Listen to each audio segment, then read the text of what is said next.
Assalamualaikum, gimana kabarnya sahabat semua? Kami doakan semoga dalam keadaan sehat selalu. Jangan lupa like, komen, dan subscribe channel kami ya. Yang subscribe kami doakan semoga masuk surga. Amin ya rabbal alamin. Berikut ini adalah 7 amalan yang dapat mendatangkan rizki berlimpah dan barokah. Yang pertama adalah melaksanakan sholat duha. Sholat duha disebutkan di dalam hadis bisa mendatangkan rizki. Rasulullah Shallallahu Alaihi Wasallam bersabda, sholat duha itu mendatangkan rizki serta menolak kemiskinan, dan tidak ada yang memelihara sholat kecuali orang-orang yang bertaubat. Hadis riwayat Tirmizi. Di dalam hadis yang lain, Rasulullah Shallallahu Alaihi Wasallam juga bersabda bahwa Allah Subhanahu Wa Taala berfirman, "Wahai anak Adam, jangan sekali-kali engkau malas mengerjakan 4 rakaat pada waktu permulaan siang, yaitu sholat duha. Niscaya akan aku cukupkan kebutuhanmu pada hari akhirnya." Hadis riwayat Imam Al-Hakim dan At-Tabrani. Yang kedua adalah memperbanyak istighfar. Allah Subhanahu wa Ta'ala sangat cinta dengan hambanya yang bertaubat dengan meminta ampun kepadanya. Bahkan Allah akan memberikan ganjaran yang besar bagi setiap hambanya yang bertaubat. Ini seperti yang terdapat di dalam Al-Quran surah Nuh ayat 10 sampai dengan 12, di mana Allah Subhanahu wa Ta'ala berfirman, "Mohon ampunlah kepada Tuhanmu, sesungguhnya Dia adalah Maha Pengampun. Niscaya Dia akan mengirimkan hujan kepadamu dengan lebat, dan membanyakkan harta dan anak-anakmu, dan mengadakan untukmu kebun-kebun, dan mengadakan pula di dalamnya untukmu sungai-sungai." Yang ketiga adalah sodakoh. Sodakoh merupakan salah satu cara untuk mendapatkan keberkahan dari Allah Subhanahu wa Ta'ala, sekaligus bermanfaat bagi sesama manusia.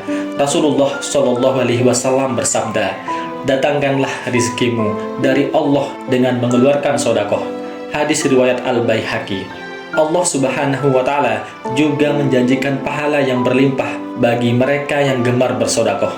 Inilah yang menjadi salah satu keistimewaan amalan sodakoh. Allah Subhanahu wa Ta'ala berfirman di dalam Al-Quran surah Al-Hadid ayat 18, "Sesungguhnya orang-orang yang bersedekah, baik laki-laki maupun perempuan, dan meminjamkan kepada Allah pinjaman yang baik, niscaya akan dilipat gandakan ganjarannya kepada mereka, dan bagi mereka pahala yang banyak."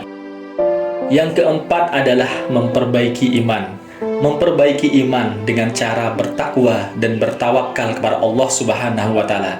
Bertakwa berarti meningkatkan dan menjaga hubungan baik dengan Allah Subhanahu wa Ta'ala dengan cara senantiasa menjalankan segala perintah dan menjauhi larangannya. Sementara itu, bertawakal maksudnya adalah berserah diri kepada Allah Subhanahu wa Ta'ala.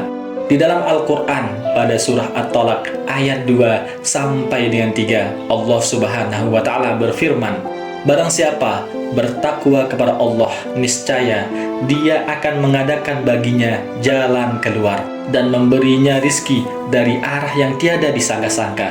Dan barang siapa yang bertawakal kepada Allah, niscaya Allah akan mencukupkan keperluannya."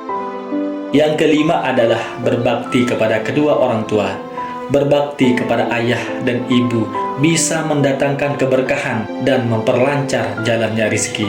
Ini sesuai dengan yang disabdakan oleh Rasulullah Shallallahu Alaihi Wasallam, "Barang siapa yang ingin dipanjangkan umurnya dan ditambahkan rezekinya, hendaknya ia berbakti kepada kedua orang tuanya, dan hendaklah ia menyambung silaturahmi." Hadis riwayat Ahmad. Yang keenam adalah menjalin silaturahmi.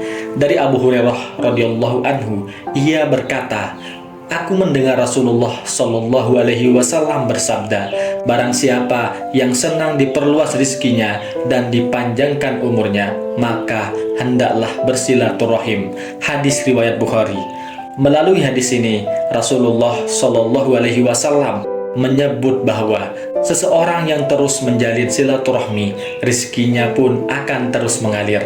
Rizki dalam hal ini bukan hanya berarti materi, tetapi juga kesehatan, keluarga yang bahagia, lingkungan yang nyaman, dan sebagainya.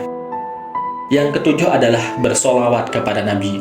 Ali berkata bahwa Rasulullah Shallallahu Alaihi Wasallam bersabda, di antara setiap doa dan Allah ada hijab hingga diucapkan solawat untuk Nabi Shallallahu Alaihi Wasallam. Apabila diucapkan solawat, terbukalah hijabnya dan dikabulkan doanya. Jika tidak diucapkan solawat untuknya, maka tidaklah dikabulkan doanya. Hadis riwayat Al-Hasa bin Arafah. Selain itu, kita juga diperintahkan oleh Allah Subhanahu wa Ta'ala untuk senantiasa bersolawat kepada Nabi. Hal ini terdapat di dalam Al-Quran, Surah Al-Ahzab ayat 56, di mana Allah Subhanahu wa Ta'ala berfirman, sesungguhnya Allah dan para malaikatnya bersolawat untuk Nabi. Wahai orang-orang yang beriman, bersolawatlah kamu untuk Nabi dan ucapkanlah salam dengan penuh penghormatan kepadanya. Itulah tadi 7 amalan yang dapat mendatangkan rizki berlimpah dan barokah. Selain amalan tersebut juga tentunya harus dibarengi dengan usaha. Semoga kita semuanya selalu diberikan kelancaran dalam segala usaha, diberikan keberlimpahan rizki, dan selalu dalam perlindungan Allah Subhanahu wa Ta'ala. Amin ya Rabbal Alamin.